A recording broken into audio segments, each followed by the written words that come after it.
സംസ്ഥാനത്ത് തദ്ദേശ സ്വയംഭരണ സ്ഥാപനങ്ങളിലേക്കുള്ള തെരഞ്ഞെടുപ്പിന്റെ രണ്ടാംഘട്ട പോളിംഗ് ആരംഭിച്ചു. ഗുരുവായൂർ മണ്ഡലത്തിൽ 6 പഞ്ചായത്തുകളിലേക്കും 2 നഗരസഭയിലേക്കും വോട്ടിംഗ് നടന്നുകൊണ്ടിരിക്കുന്നു. വോട്ടിംഗ് ആരംഭിക്കുന്നതിന് മുന്നേ തന്നെ പല ബൂത്തുകളിലും നീണ്ട നിര രൂപപ്പെട്ടു കഴിഞ്ഞിരുന്നു.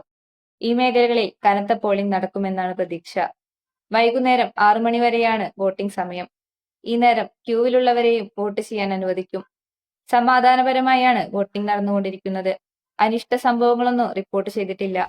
തൃശൂർ ജില്ലയിൽ ഏറ്റവും കൂടുതൽ പ്രശ്നബാധിത ബൂത്തുകൾ ഉള്ളത് ചാവക്കാട് പോലീസ് സ്റ്റേഷൻ പരിധിയിലാണ്. ശക്തമായ സുരക്ഷാ ക്രമീകരണങ്ങളാണ് പോലീസ് ഒരുക്കിയിട്ടുള്ളത്. മേഖലയിൽ 200ഓളം പോലീസ് ഓഫീസർമാരെ വിന്യസിച്ചിട്ടുണ്ട്. 17 ബൂത്തുകളാണ് പ്രശ്നബാധിത ബൂത്തുകളായുള്ളത്. 6 ഹൈ സെൻസിറ്റീവ് ബൂത്തുകളാണ്. പുന്ന, എടക്കഴിയൂർ, ബ്ലാങ്ങാട് എന്നിവിടങ്ങളിൽ ഈ 2 ബൂത്തുകൾ വീതം ആണ് ഹൈ സെൻസിറ്റീവ് ബൂത്തുകളായിട്ടുള്ളത്. ഇവിടങ്ങളിൽ CCTV ക്യാമറകൾ സ്ഥാപിച്ചിട്ടുണ്ട്.